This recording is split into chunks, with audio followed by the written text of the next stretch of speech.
Okay, we're gonna come clean here. We have to admit a little bit of bias when it comes to all the 2018 Yamaha WaveRunners.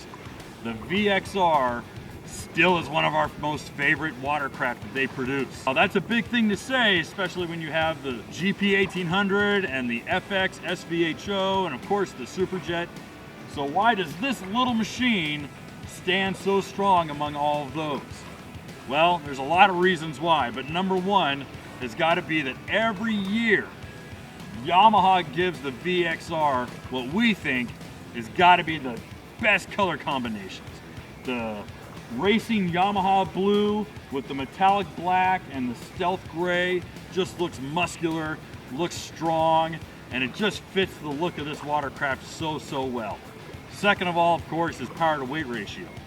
With the VXR, you're looking at a lightweight NanoXcel hull and deck and their 1,812cc high output naturally aspirated engine.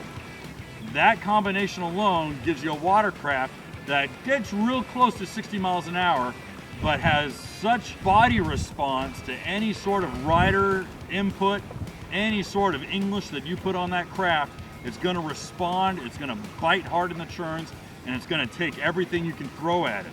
We have been testing this machine for days now, as you can tell by my sunburn, and we are absolutely loving this watercraft. There's so much to show about it that might go unnoticed by a lot of people, but really it's one of the gems of the entire lineup for 2018. Priced at $11,999, the VXR is the lowest end of Yamaha's performance group. It also could be said that it's one of the highest end of their VX group because it's based upon the same VX platform. A lot of the architecture remains the same as the VX. Obviously, it has the lighter weight NanoXcel hull. It has the redesigned hood that looks a lot like the GP 1800. Same setup as the steering as well. And it has a really nice, aggressive, deep bolstered racing seat.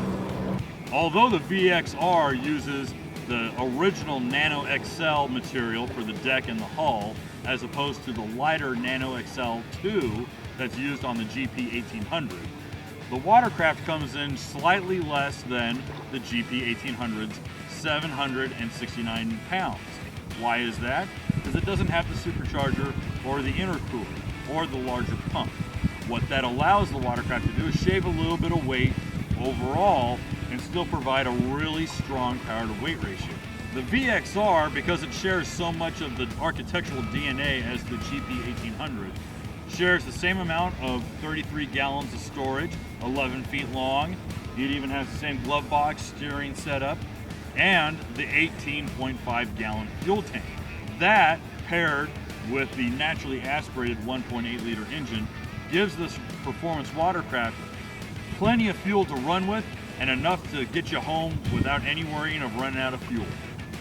Although it's easy to compare the VXR to its larger, more aggressive older brother, the GP 1800, we do find a lot of similarities between it and the next highest priced VX, which is the VX Cruiser HO.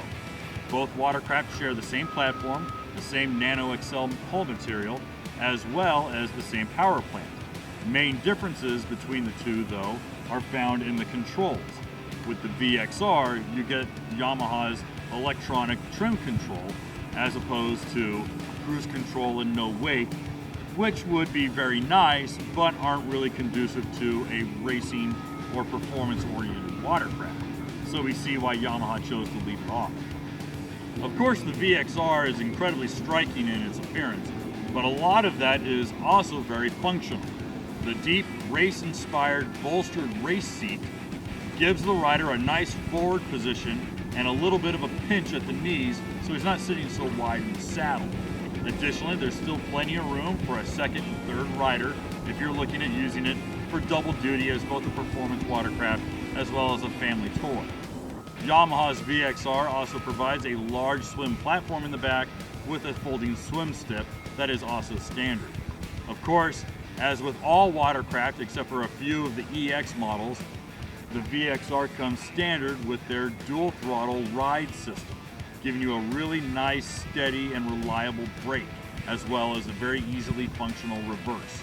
Although not nearly as much horsepower as the supercharged GP 1800 or other SVHO equipped watercraft, the VXR has plenty of low-end grunt to get you out of the hole and through an apex of a corner without working hard. The watercraft responds to any body movement that you give it. If you lean over the rail, it's going to bite even harder on that outside chine. The VXR is a very playful platform if you choose to trim it as such. But if you really trim down, get up over the bars, it's a highly aggressive, hard cornering watercraft that you can cut a buoy or S-turns through any part of the lake that you choose to do. Although we've been touting the VXR as an ultimate naturally aspirated performance watercraft, you can still justify it as a family purchase because you can tow the kids on a towable behind it, a water skier, a knee boarder, or just take the family out for a fun ride, as it is in fact a 3-seater, and that nice long bench is pretty comfortable for everyone to enjoy. I'm Kevin Shaw, and you've been watching Long Haul. Make sure to check us out Monday through Friday at the Watercraft Journal. That's www.watercraftjournal.com.